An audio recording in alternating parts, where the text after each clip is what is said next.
this series, which was Hard Knocks. Hard Knocks. Oh, yeah. I'm sorry, not Hard Knocks. Last Chance U. Oh, yeah. You guys ever watched Last Chance U? Yeah. And they did that one season on a JUCO team out of the Oakland area. Oh, yeah. L.A. East L.A. Something like that. I can't remember. Yeah, I don't remember what it was. EULA, something like that. And so They call themselves LA? I don't think that's it. I think it was a different. It was something. Okay. But it's an Oakland-based junior college, and they dive in that storyline into the roots and the history, because that coach at this junior college has been coaching there for like 25 years. And he talks about how he has passed up opportunities to go in different places because he considers Oakland home. And he wants to help to try to, not necessarily revitalize, but he wants to be a part of the fabric of Oakland and be a positive part of the fabric of Oakland. And it's just one of the things that emphasizes sort of the differences between Oakland and how how they're viewed and how they know that they're viewed outside of that area. So you hit the nail on the head there when you said the difference of people, and I only know it because I lived out there, but yeah. They don't see themselves the same. San Francisco, you guys know the Silicon Valley. You guys have always heard of it. For those listeners that are out there, San Francisco is a very liberal city. You're going to have a lot of opportunities. They even have a Chinatown out there, which I frequented a lot. It's just a booming metropolis. Oakland, however, Oakland is not. and as you can see, so much has just been taken from them. They lost the Warriors. If you didn't know, that's where the Warriors were, people. Yep. And then now, their baseball fans are gone. Oh, and Travis already pointed out, though, but yes, at one point there were the Oakland Raiders, and then they came and they were the LA Raiders. My wife is from LA, and even she didn't know that, but she's a lot younger than me. Let's just say she was born pretty recently. so she was like, really? I was like, yeah, it used to be the LA Rams, it used to be the LA Raiders. So my heart goes out to you, Oakland. We gotta do something for you. yeah. I don't know what, but maybe we can get a national team that's sourced nationally and put it there for you guys. But getting back a little bit to our to the discussion on the torpedo bat. So the sample size is very small, and we're talking about a franchise in the Yankees that have built themselves to be a high-scoring and home run-based team. Yes. Are we too early to say definitively that this bat is making an impact? By the way, the bat is completely legal. There's nothing illegal about this bat. Yep. And so I have no reason to believe that MLB will change its policies or rules in response to this. I think you will see more players across the league try, and I think you'll see some people who stick with it and some that don't. I just, maybe it helps you if you bail it up in that torpedo spot, but some guys may find that they no longer get sort of that off the end of the bat bleeder, extra base hit. Those 5-8 extra base hits a year that they get off the end of the bat. Maybe they don't feel like they get that anymore, so they want to go back to the other bat. And so we'll keep it all that. What are your thoughts on it? Well, it came about, the complaining this year came about because the New York Yankees, as you mentioned, had a 9 home run game. And Michael Kay, the play-by-play announcer, just pointed out that some batters were using that new bat shape. And if you look at the bat shape, Travis has done a great job giving you guys the imagery of the sweet spot. But just remember what I said there. It's a torpedo, and if you could think of what a torpedo looks like, the normal bat, that's why I try to say it looks like a bowling pin. Yeah, that's right. The for sure. Pin, It gets as a bowling pin is standing up, it gets narrower as it goes down towards the base that it is resting on, and if that, to your point, if you think that helps you, because if you ask me, nah, man, I want every little extra bit of that inch, that barrel. I want every bit of that if it was me, because if it's coming off the end, I think, okay, I'll have a little more solid contact versus an angle coming off. So for me, I would be the dinosaur. Yeah. I would not try to shift to something new, and I would embrace the old. But I'm enjoying where we are now, and I'm okay right now with the torpedo bat talk because we're getting a lot of it. You know what excites me more about this talk, guys, is that we're talking about innovations in baseball. Yeah. And in a sport that famously has taken forever to want to change anything. Yeah.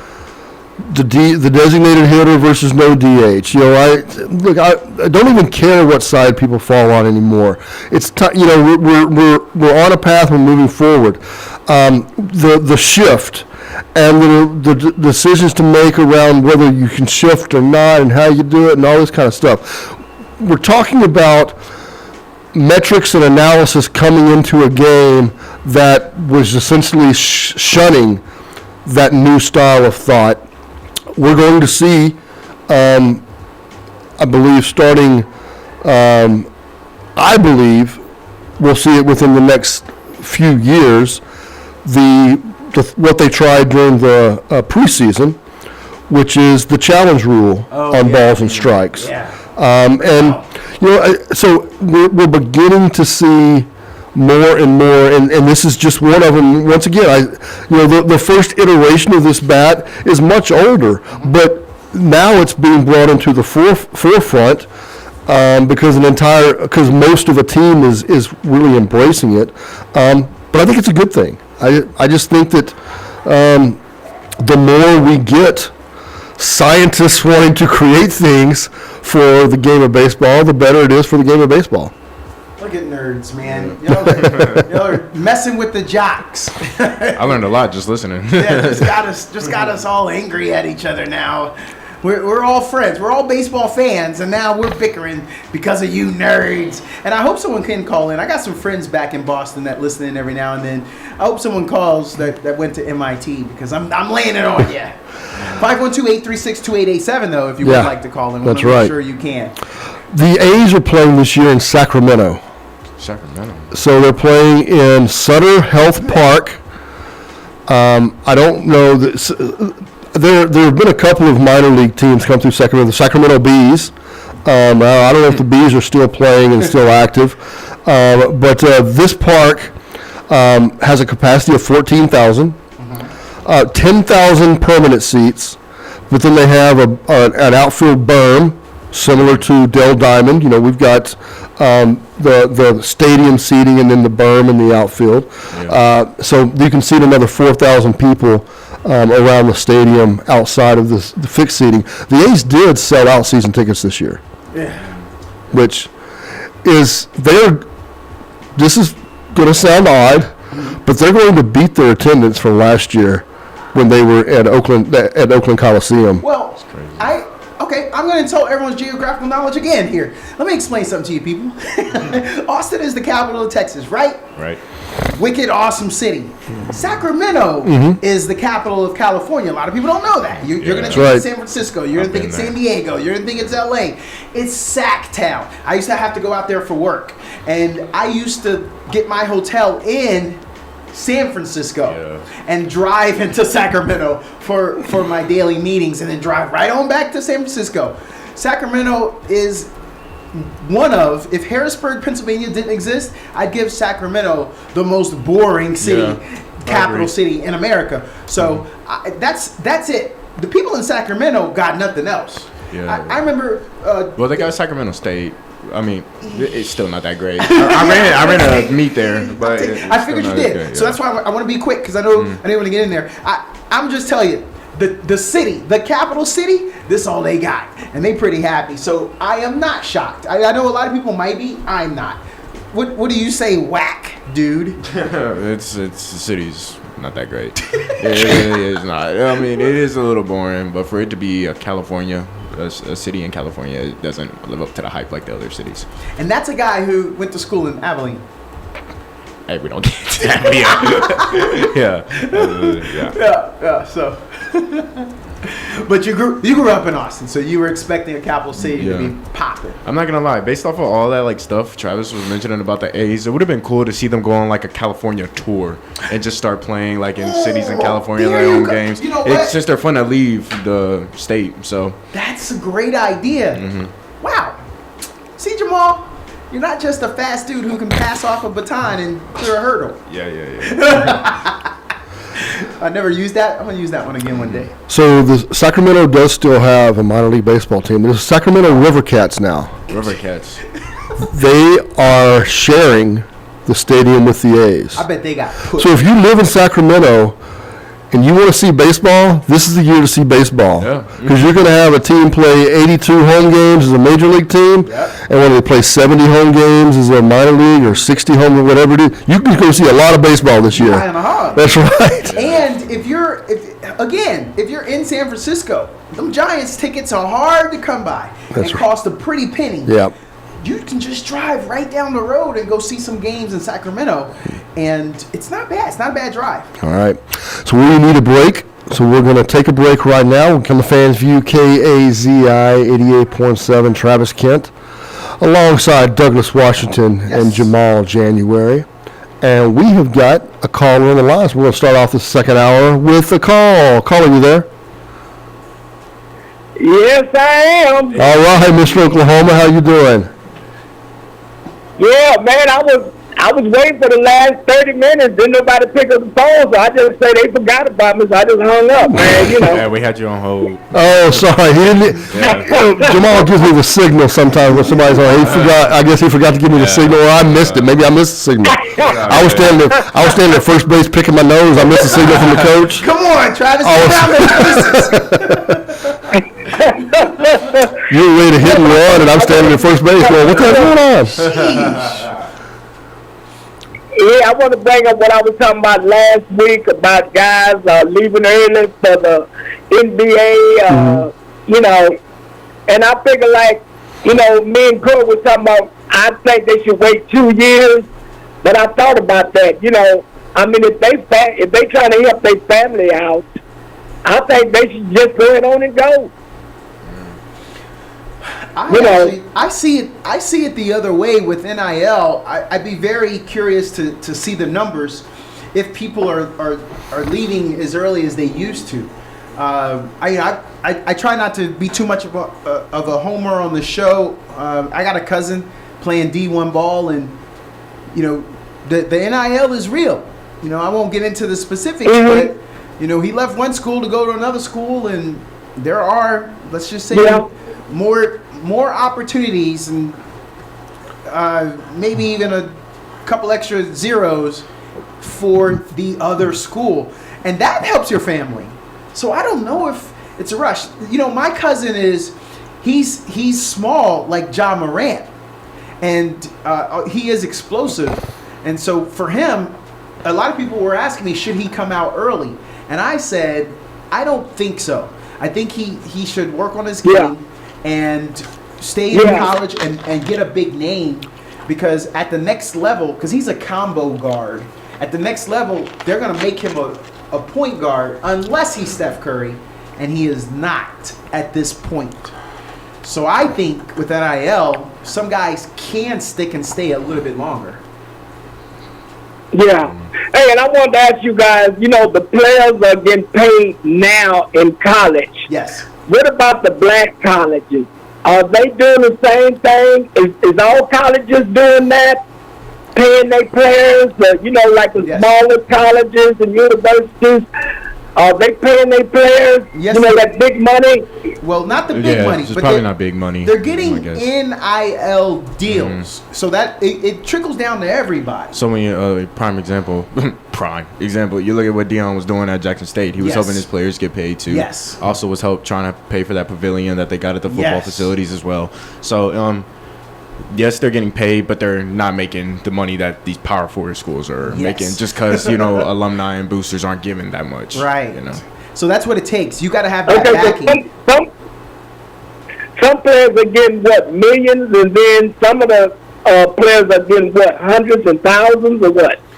Or even thousands. Some not might not be hundreds of getting thousands. Yeah. Some are just getting shoes. You know, one of the stories that came out when NIL was released, originally anyway, and now obviously things have been evolving and changing over time. But like Texas Tech was one of the first ones where they had a group of donors put together a fund where they were paying each offensive lineman got $25,000 a year just for being an offensive lineman on the team. Yeah. Other schools have done that. Texas has one for tight ends. If you want to throw in $100 to help pay the tight ends, you can join that little pool, and that money goes directly to the tight ends. So schools have been doing things like that help the guy's named Joe. The guy's named Travis Kent that nobody cares about, that was lowly recruited, that somehow made the team. Those guys are getting something at a lot of places. But yeah, they're not getting the Lambo deal. And then you mentioned Texas Tech. Didn't they a guy, I think an alumni or something, recently sell his oil company to get all that money to get all those players in the off season? He did. Yeah, That's right. So I'll offer this to you, Mr. Oklahoma. There's in my hometown we have the University of Richmond. I saw them play Texas earlier this year, and I remember saying to my wife, "That's a good team." They are at that time. Texas was not number one. I don't think they were number one yet. But I'm telling you, they gave Texas everything. And at the end, Texas was able to pull away. I can't tell you the final score. And I remember saying, Richmond's going to go far in the tournament. And they did. They ran up against UCLA. What can you say about that? And so a buddy of mine who used to play basketball for the University of Richmond, that's a D1 program, he said he doesn't think they're going to be able to keep their number one player at University of Richmond now because of the endowment, because the endowment isn't big enough for them to pull from and start to pay these players, and that's what it's based on. So when you're looking at these schools, Google how much the endowment is in that school, and then you'll start to see just an idea of what money they can play with to offer the players. Yeah, is every sport, in college, every sport, the athletes getting paid some kind of money in every sport? I don't know about every sport, but certainly there are gymnasts that have NIL deals. There are swimmers that have NIL deals. Yeah. I can't speak for because we don't have it down here, but I'm sure up in the Northeast there are field hockey and lacrosse players that have NIL deals. Under Armour will take you back up north. And so I am sure that it touches every sport. The depth of how far it goes down is going to be the big difference, right? Where you might say that I would guess that at a Texas, Ohio State, Alabama, places like that every player on the roster is getting something. That'd be my guess. I don't know that to be true. That would be my guess. Yeah. But now the rowing team is about to win a national championship. The swimming and diving team just won the national championship. It is. Are every swimmer and diver getting something? I don't know that. That would be the difference, right?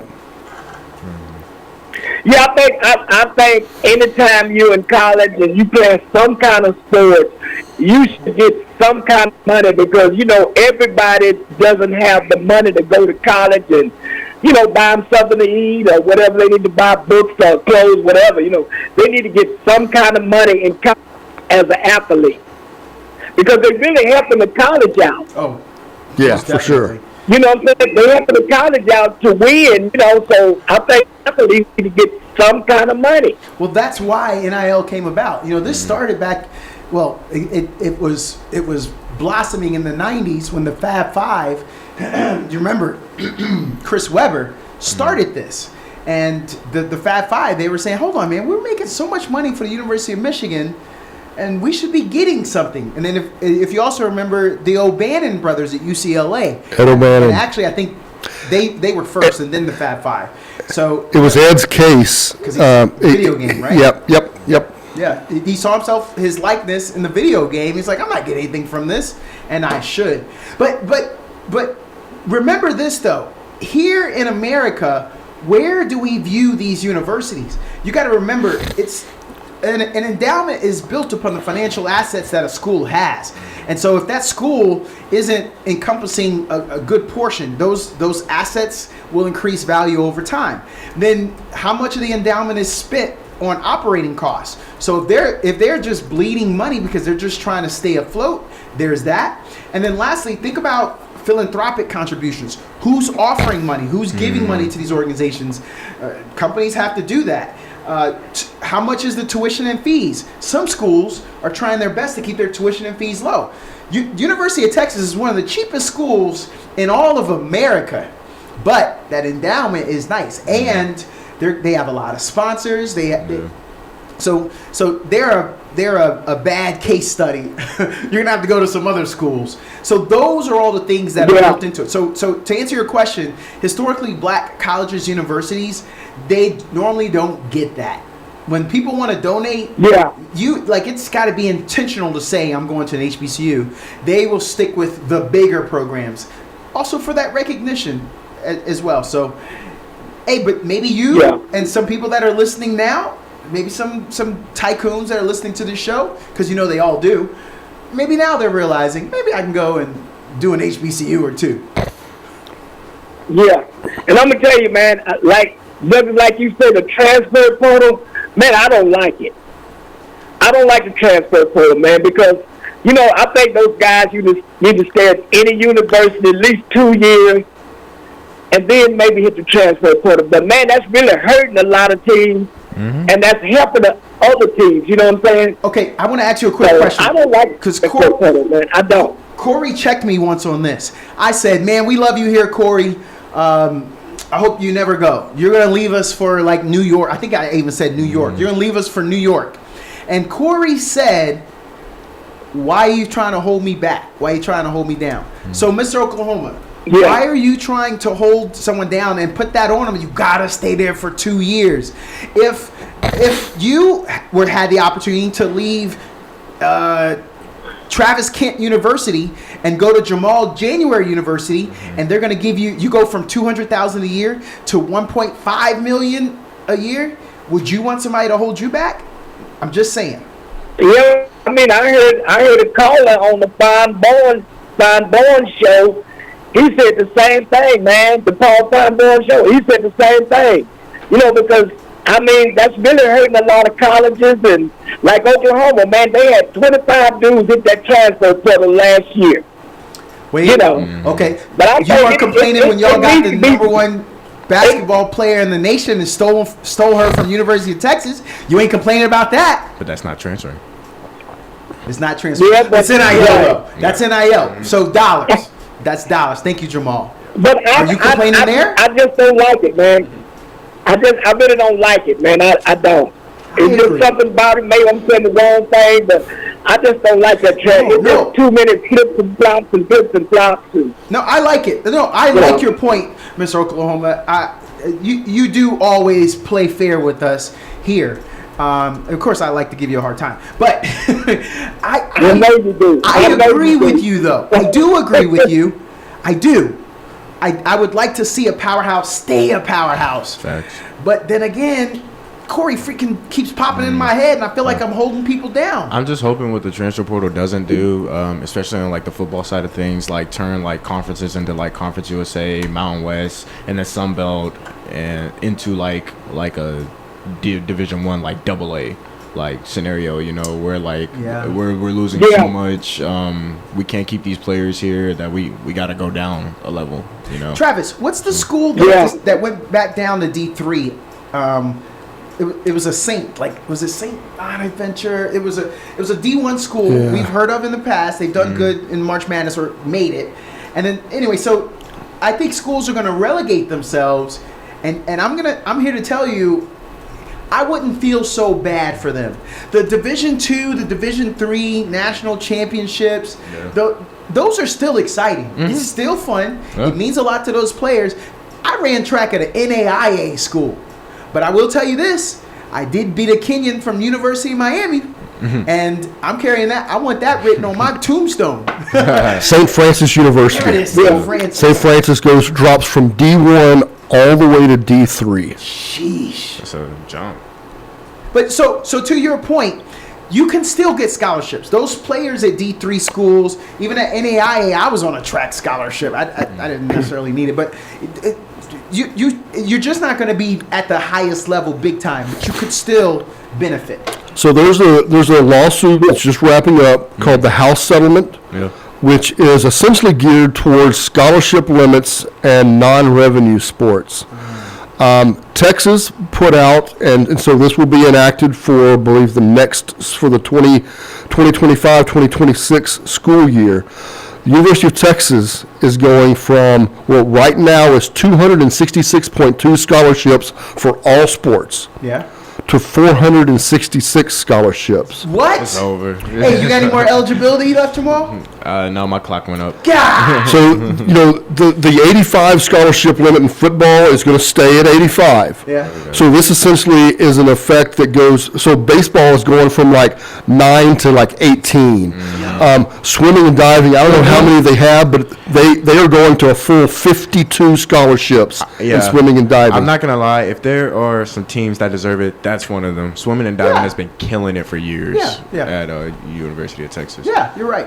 So that's crazy. Wait, Yeah, I want to give my prediction on the women basketball tonight. Bring it. Yep. Okay, I'm gonna have to go with South Carolina, and I'm going with you. I'm going with UConn. Ain't nobody shocked about the South Carolina one. You are Mr. Oklahoma. I mean, Don Staley, man. I think Don Staley is a hell of a coach, man. Certainly. I like Don Staley. Certainly. I always like to tell about that personal connection I had with her. She's a great person too. And what is UCLA doing in the Final Four, Douglas? I told you that was a complete team. They got a great team. Yeah. I thought I said it. I said that is the most complete team in the nation. They play team ball. I know Travis said that we're going to talk about their big girl, but I see them as a well-rounded, oiled team. That's a real team. Because I was going to say South Carolina, they rotate their players really a lot, but. Connecticut, they have so much experience, man. They coaches, they have so much experience. Yeah. But I want to say one more thing about the baseball bats, and I think if they making home runs with those new bats, I think every team should get the bat. I think every team ought to get the bat. Yeah. You know what I'm saying? Yeah. Hey, I want to see y'all. See y'all later, man. All right. Thank you, Mr. Oklahoma. We appreciate it as always. 512-836-2887. You too can get your calls and comments in as well. Just real quickly on the new scholarship limit. So this is just University of Texas, right? Women's rowing is going from 20 to 68 scholarships. Sheesh. That's a big jump. The rowing championships are going on right now. Oh, we have two back to back? Yes. Yeah. And Texas women's rowing team has become a powerhouse in the rowing world. So shout out to Flores. I know somebody on the team. Women's soccer goes from 14 to 28. Women's softball from 14 to 25. The effect of this is going to be immense in some of these sports. My daughter, who was probably Division II quality, if she really wanted to play college soccer, she could have gone to a Division II program and been a full-time player on the field with significant playing time. Maybe she was a fringe D1, but if she got on D1 somewhere, it would have had to been a smaller D1, and she even at that point may not have gotten a lot of playing time. But these numbers that you're talking about from scholarship, this is a lot of dollars that's going to be flown, that can come into these programs. A track, women's track, 18 to 45.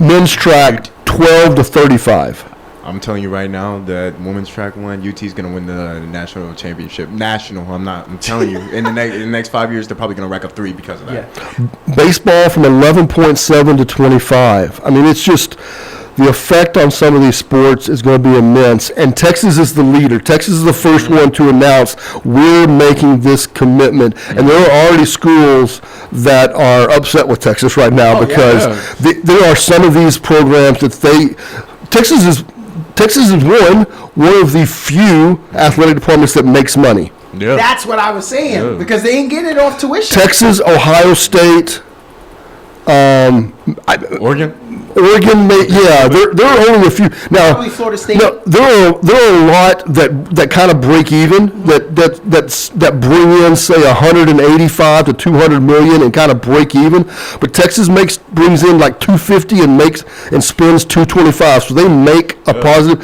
And I remember at one point there were only 3 schools that actually made a profit in athletics, and Texas and Ohio State are 2 of them that constantly do. But so yes, we got another call, so we're going to jump right back into the phones. Hey, caller, you there? Caller, you there?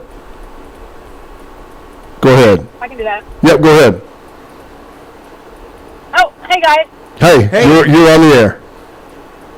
All right, perfect. It's Polly Pockets. I wasn't sure. Hey, Polly Pockets, the best from the West. She calls into the normal radio show. Yep.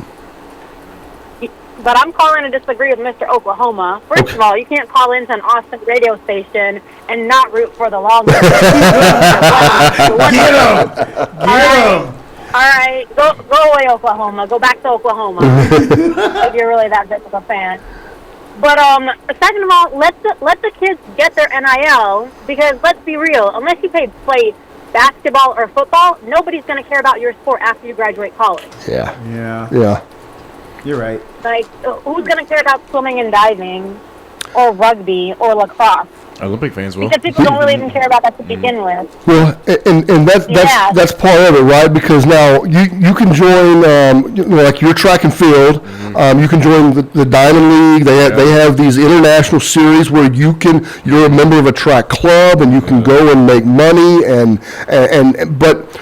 The further you get out on the bell curve of a quote unquote Olympic sports, the less those dollars get, right? Absolutely. And that's what we're talking about here is get it while you can at the collegiate level if that's the best opportunity for you. Yeah. Absolutely, and you can't even be mad at the kids who want to go ahead and transfer, because the only reason, if they're a college athlete, really the only reason they selected a school to begin with was for either playing opportunity and or NIL.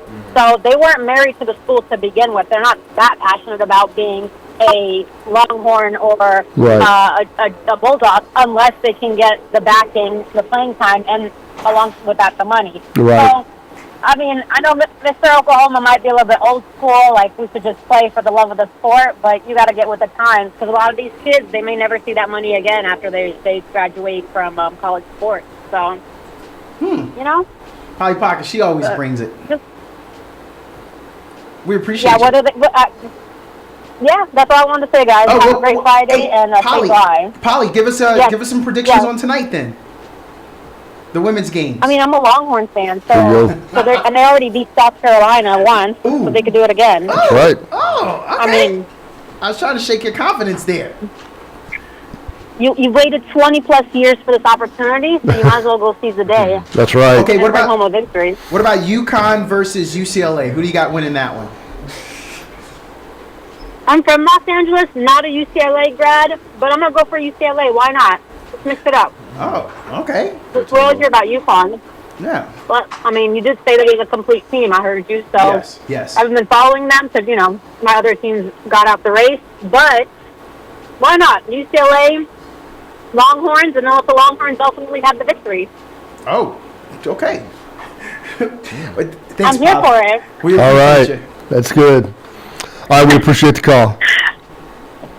Thanks, guys. All right, thank you. 512-836-2887. I love that we have a lot of female callers. Even Mr. Oklahoma likes to talk about Fine Bond. He don't get. I bet his ratio of female to male callers isn't as high as ours. I bet we're like 50-50. But Travis, when you are talking about the women's game, a lot of people like Paige Buckets, Paige Bunkers. Yeah. And now she's got to go up against UCLA. This is her last chance. We know she's going pro after this. If she doesn't win the championship, she still has to go down as maybe one of the greatest college basketball women's players, men's too, because she had a following coming out of high school. She was, hey y'all, go look at her YouTube clips. Yeah. So what do you say if she doesn't get it? I don't, certainly part of what she's going to be judged off of down the road in UConn fan circles is going to be the lack of a title. Yeah.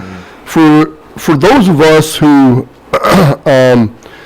even though we haven't been mass consumers of women's basketball at the professional level or even at the collegiate level, we all knew Sue Bird and Rebecca Lobo, and we knew the greatness of UConn and all that. And those teams racked up title after title after title.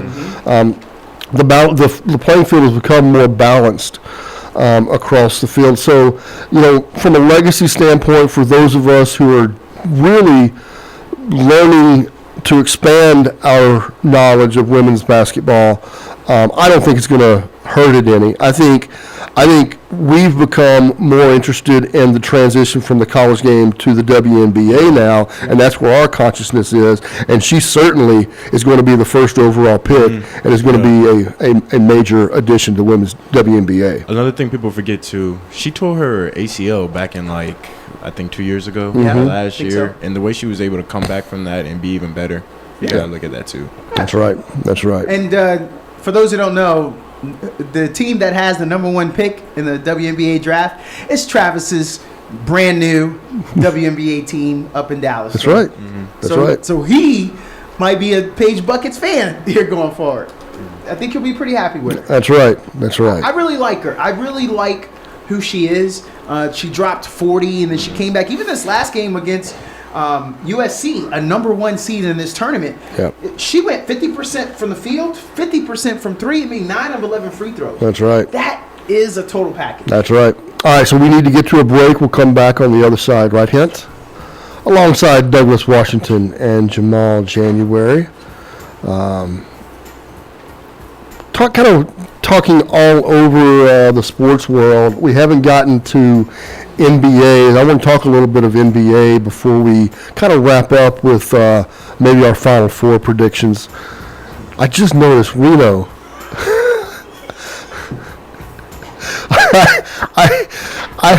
Our station director Reno just sat down next to me and put on the headphones, and I just assumed it was Douglas. That tells you how little attention I'm paying to who walks in. And how, Reno, what you doing, man? Oh man, hang up. Appreciate you coming on. Oh yeah. That's all it's question. Yeah, Jamal's looking for. We got somebody calling in. All right. Are we ready to boot him up? All right, let's get to the phones. Hey, caller, you there? Oh man, I really want to get on the air. Oh, Mr. Oklahoma. I like January. That's cold-blooded, man. Man, everybody's hard on me, man. Tell that lady, hey, I just have my team I like. I don't hate Texas. But I just have a team I like. I just give my predictions, everything, That's right. But hey, it's all good. I love it, We get you. We understand you here, yeah. She doesn't get you, but we get you. Yeah, because all the ladies call me and say, Miss Oklahoma, Miss Oklahoma, Hey, man, Yeah, I love it, Hey, the women seem to take exception with you, Mr. Oklahoma. I know, but maybe that means you're a ladies' man. If the ladies can't stop talking about you, you've got their attention. And there's worse things than having all the women's attention.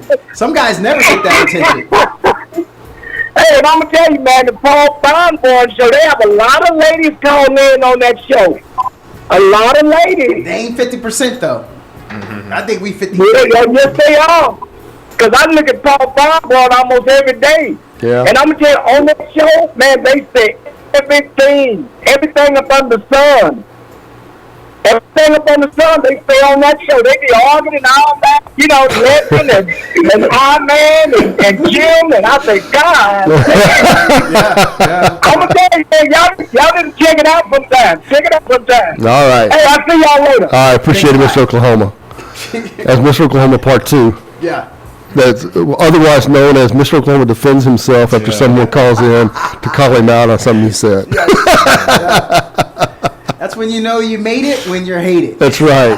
That's right.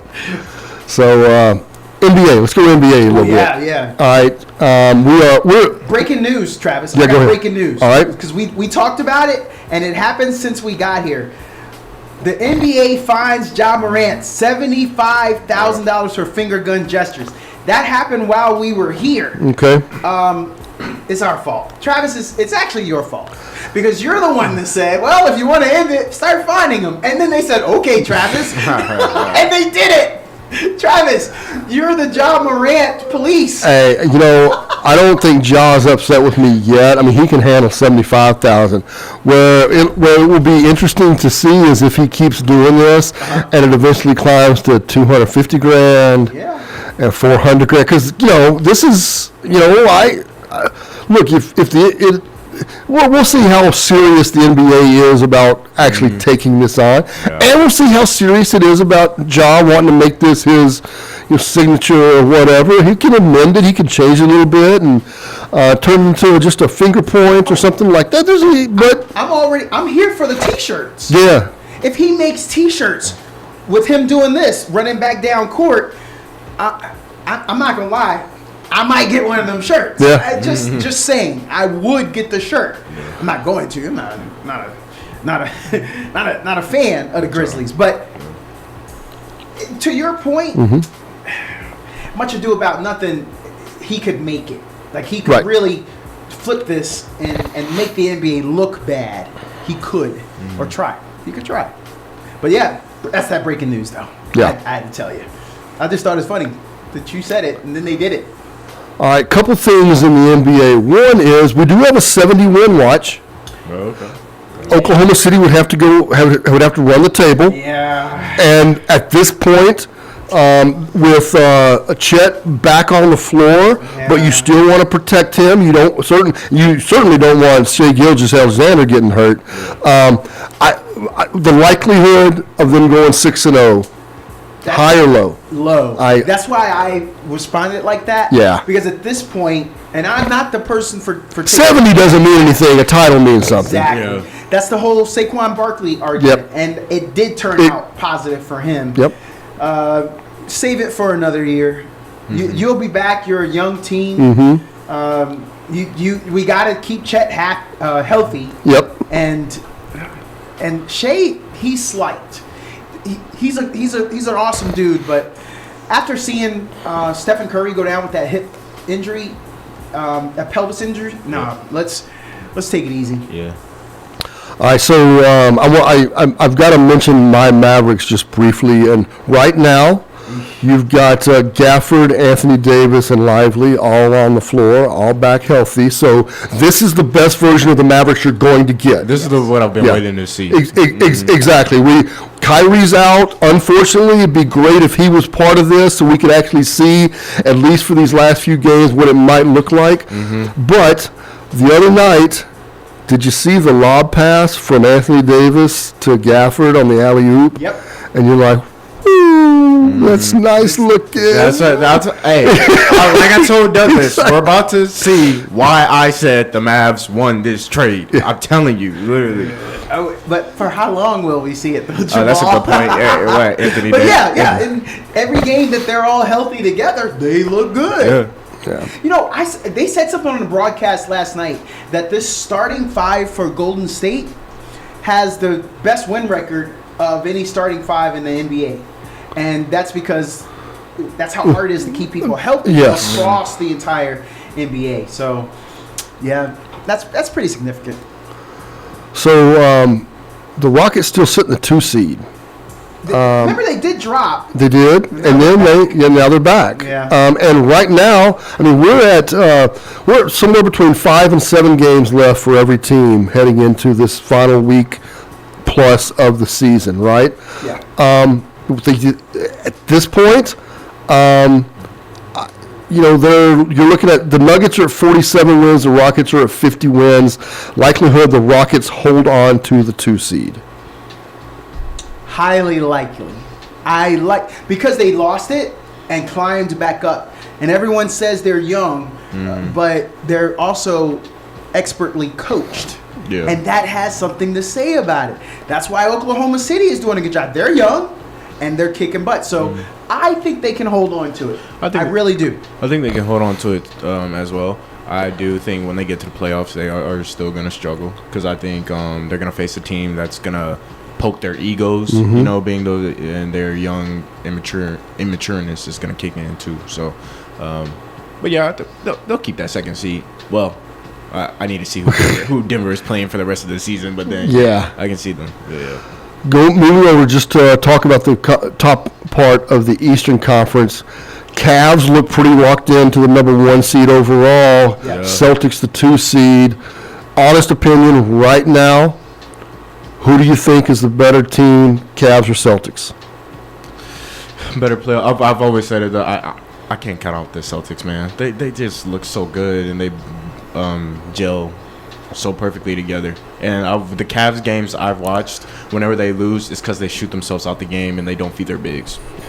If the Celtics didn't have a better away record, I would say Cavs hands down. Yeah. But the fact that the Celtics have only lost 7 games away. They've only lost 7 away. That's how good they are on the road. And that should be scary to Cavs fans, and it's scary to a guy who wants to pick the Cavs. And so the heart of a champion, I still believe them boys are mad. I think Tatum and his homeboy, his twin brother, remember years ago, the conversation was, can those two play together? And now, look, we're not even talking about that. So I think anger is fueling them, and I don't want to go against that. So I'm going to go Celtics. I'm going to say Celtics right now as well, but I'll readily admit, right, that the Luka trade had a big effect on me in the NBA overall. My NBA viewing essentially dropped off the cliff after the Luka trade, right? So I'm very anxious for the playoffs to begin and be able to watch. I know it's going to be the Cavaliers versus somebody that they're probably going to sweep, but I haven't laid my eyes on a lot of Cavalier in-game minutes except for by clips this year. Oh, okay. So I'm anxious to watch them play and evaluate them. Right now, I would say the Celtics because I know who the Celtics are. I love the Cavaliers because one, they got Jared Allen, right? I'm a Longhorn fan. I'm already kind of rooting for them in the background, but now I need to watch them play. Yeah. So that's what I'm excited for coming up in the playoffs anyway. So Well, they got the highest point differential. yeah. They got a 5-game lead, and although in the last 10 they only went 5-5, they're on a 2-game win streak.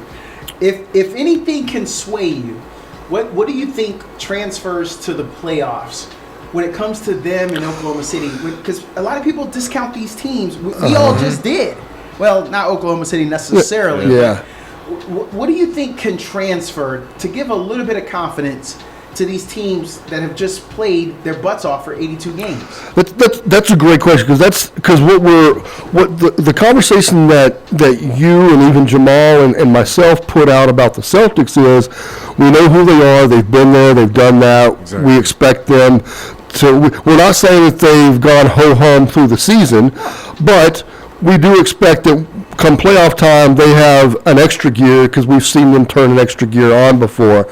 And so from the Cavaliers' perspective, I think that's what scares us about that. On the Thunder side of it, it's going to be interesting to see because while the Lakers are going to look very star power-ish when they meet, and there are a lot of good teams in the Western Conference, the Thunder, to me, are hands down the most talented team in the West, and I don't think it's really that close. They're, I just like Oklahoma City hasn't gotten it done yet, but I kind of expect a giant just to pop out of a box this year. I'm right now. I'm picking Oklahoma City to win the NBA championship. Wow. I think that they are the team to beat. I love the way they're playing. Chet's back on the floor. They're as close to as 100% healthy as they're going to get. And SGA on any given night can just take a game over, and good luck stopping him. So, Yeah. Any other time, I would say, stop talking about last year. yeah. Stop talking about 2 years ago. But there's something about it that makes you want to say that the heart of these champions, the experience kicks in. And we don't say that about a lot of other things. But the NBA is fickle in that way. I like that you want a new champion, and I like that you want a young team. But the Celtics are still technically a young team. Sure, yeah. They were good at a young age early together. Got to the finals. Missed the finals, but that Miami Heat team went on a nice run. So I'm just gonna say this to you, Travis. I don't care about what you did 2 years ago. I want to see the Houston Rockets. I'm not saying this for our listeners. I want to see the Houston Rockets as a young team meet the Oklahoma City Thunder in the Western Conference Finals. I want to see that. Yeah. Okay, go ahead. Because keep I imagining. want to give the Houston Rockets an opportunity to have their old coach play the Boston Celtics, the team he used to coach. I want to see that. So for those who don't know, That's how you get Boston viewers. Celtics right. got rid of their coach. He ended up at the Houston Rockets, and now he can have a chance to fight him. So I want to see that. So there's a bunch of reasons why I'm here for the drama. Yeah, I get that. It's just I'm kind of not really a believer in Jalen Green's game. The way he gets up shots, and I mean gets up shots and stuff. But I am a fan of Sagoon from time to time. Okay, good. But I was hoping you. Yeah. I don't think they have a. I don't think he's a recognizable name just because his personal life, Jalen Green. He's dating. For those who don't know, he's dating someone that's old enough to be his mother because the lady he's dating has a son the same age as Jalen Green. Pretty much. Yeah. And that made him very popular. Yeah. But I believe on that team, like I said for UCLA, I believe it's a well-rounded team. And he's not necessarily their Shade or their Tatum or their LeBron. I just think he's popular. Yeah, I agree with you because the star on the team is the guy that made the All-Star game, Sagoon. Yes, you know, and people would consider him like a baby Jokic. You know, the guy that's supposed to be. He came out of nowhere. Out of nowhere. Yeah, you're absolutely right. What strikes me about the Western Conference is obviously the difference in record between the Thunder and the rest of the conference, right? Yeah. Because we're talking about the Rockets, who are clearly the 2 seed, and I don't believe are going to get past. I think they're locked in. I don't see them going on a 5-game losing streak to end the season. But the separation between the Rockets to the Clippers was the 8 seed. And by the way, you can talk about the Mavericks and Kings being in a playing game. Neither one of those teams is going to get past the Timberwolves or the Clippers. I expect that one of those two will be playing the Thunder as the 8 seed.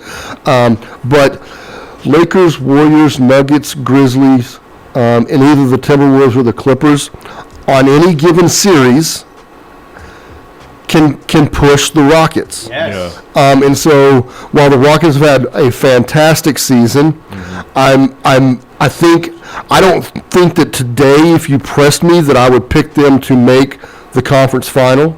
But as a Texan, prove me wrong. Yeah. Go out and do it. So this team's had an excellent season. I'm happy for Rockets fans that have been able to sit back and watch this season unfold the way it has. And congratulations to them for what they've done. Let's just see if once they get to the playoffs, if they can make it pay off. 2 years ago, we were laughing at Rockets fans. Yeah. I still am. Thinking, I just still am. But you mentioned the West, Yeah. right? Because I'm guessing you're looking at the standings on ESPN. Yeah. Is that what you're doing? Because that's the one thing I see. There's still a race in Yes. in the Western Conference There are. playoffs. Yes, sir. On the East side, it's already determined. Yeah, we right? can see some Yeah. juggling going on in that center, right? Yeah, mhm. I mean, it's when you look at the 3 seed is the Nuggets at 47 wins. Mm-hmm. Your 7 seed is the Timberwolves at 45 wins. Yeah. So literally, if you get somebody who twists an ankle Yep. and is out for the last 4, the next 3 games or something like that, and you go 0-3 in those games, you can drop from the 3 to the 7 like that. Like that. Mhm. Yeah. Absolutely, because like I said, the East, it's already determined who's going to Yep. the playoffs and who's been eliminated. The 5 teams that are eliminated already. So. Yeah. I saw last night LeBron went down late on the court, and immediately, first thing I thought is, well, there goes the Lakers. Because they were playing a hot Golden State Warriors team. They were. 7-3 in their last 10. I just told you that when their starting 5 is healthy and together, how successful they've been. And now, just right behind Los Angeles Lakers in the standings is the team that they lost to. And now, I believe that race is important for these teams. It's that first round, you don't want to have to go out and have to put out all that energy for these older teams. Mm-hmm. You don't want a series that's going to go all the way to the end. You'd like to be able to use your old man experience and sweep these young boys off the court. Yeah, because even in that playing game, it was like 4 years ago when they played the Warriors, when the Lakers played the Warriors and they beat them that one game. Yes. That's it. In my opinion, if they would have gone on a 4-game series, the Warriors would have came out that playing game. But that's just not how the rules go. Nope. So. That's not how it goes. But by the way, the end of that game, the one last night, Yes. Austin Reeves was shooting his butt off, man. He started hot He started and finished hot. Mhm. I think he made his first 3 3-pointers. Mhm. And I might be confusing it with a 2. He might have also had a 2. They got something in Austin Reeves. They snuck everybody. AR-15. And I'm glad they paid him. Because now they have him. And seeing him go up against his boy last night, I don't want to mess up his name, Podziemski? Oh, I know what you're talking about. Number two. Yeah, for, from Golden State. Yeah, I think he. They're on the same shoe line. Answer? Yes. Answer? So they're good friends, but yeah, they were going at each other last night, and I like that. That tells me what I need to know about where we're at in the NBA. Because look, I'm old school, and I remember the fights. I remember the animosity. But no, if you can go at me on the court, we good. Yeah. That's all I want. Yeah. Good ball. All right, let's transition for the last 6-7 minutes. Final 4. Let's talk quickly about these games. Florida is on the floor right now in open practice. Auburn next, Houston, and then Duke at 2 o'clock before the NABC College All-Star Game this afternoon. Let's talk about the SEC matchup, Florida-Auburn. Conference champs versus regular season champs. Florida appears to be the hotter team at the end of the season than Auburn, who did stumble a little bit in the last week and a half of the season. Who you got?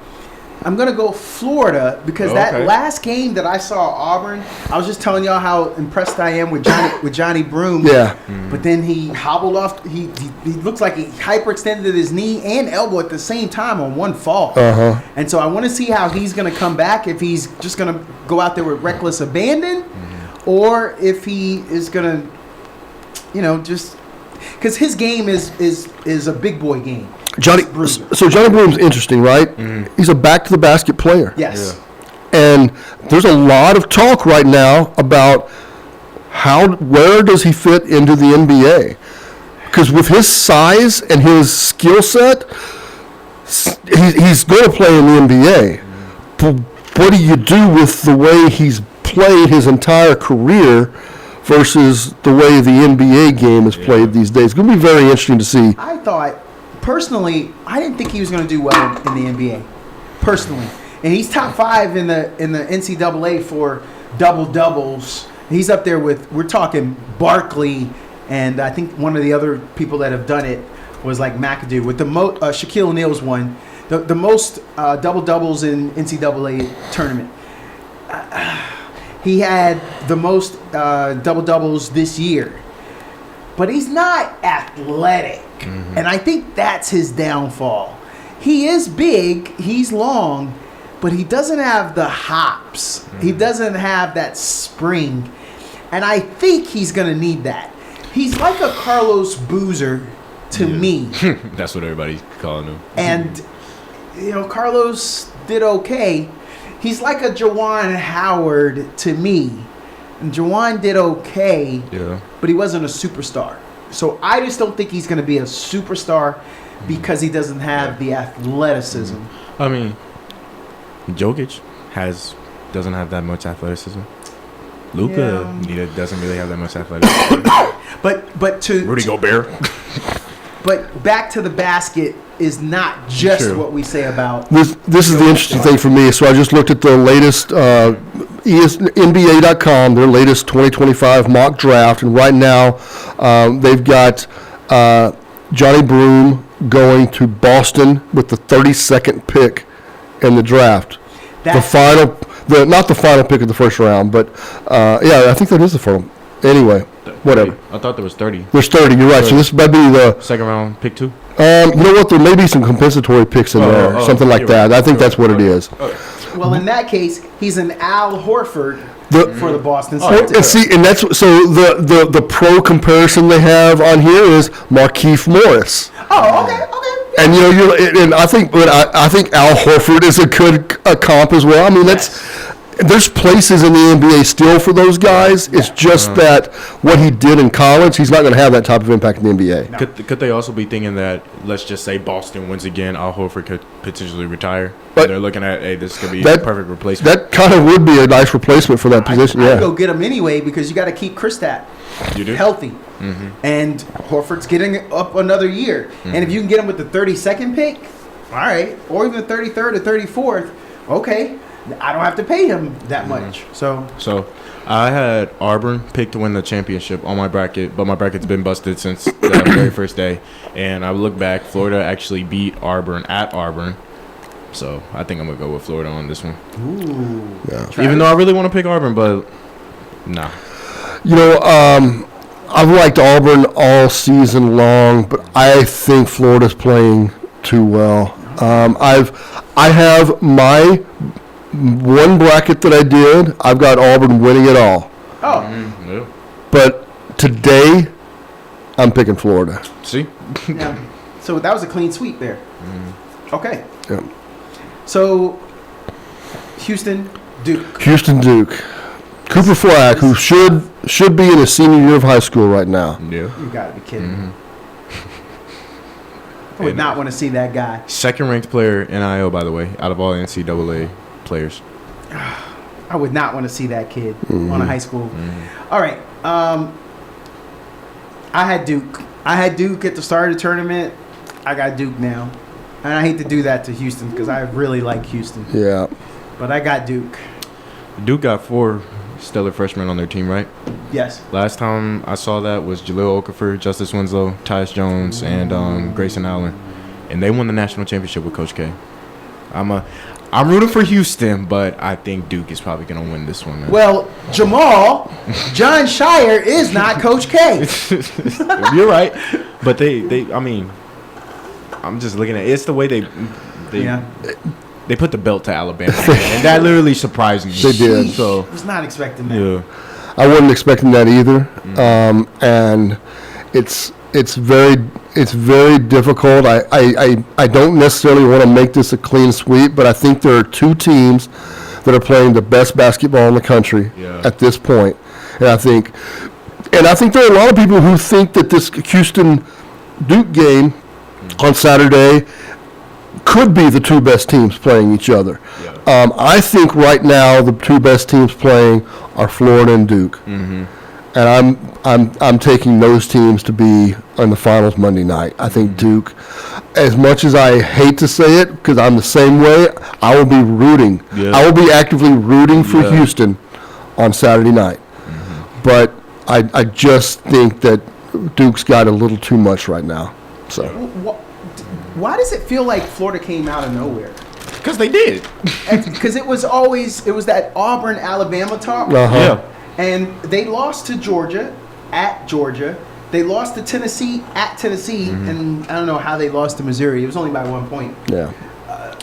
And then they lost to Kentucky. That was at Kentucky. Aside from that, I just feel like throughout the whole season, we were always talking about Auburn, Alabama, and then that third team we were always talking about was Tennessee, I felt like, in the SEC. Yeah. I feel like, so I do think Florida just came out of nowhere, man. So, all right. So we are up against it. We got to get out of here, but we appreciate the calls as always.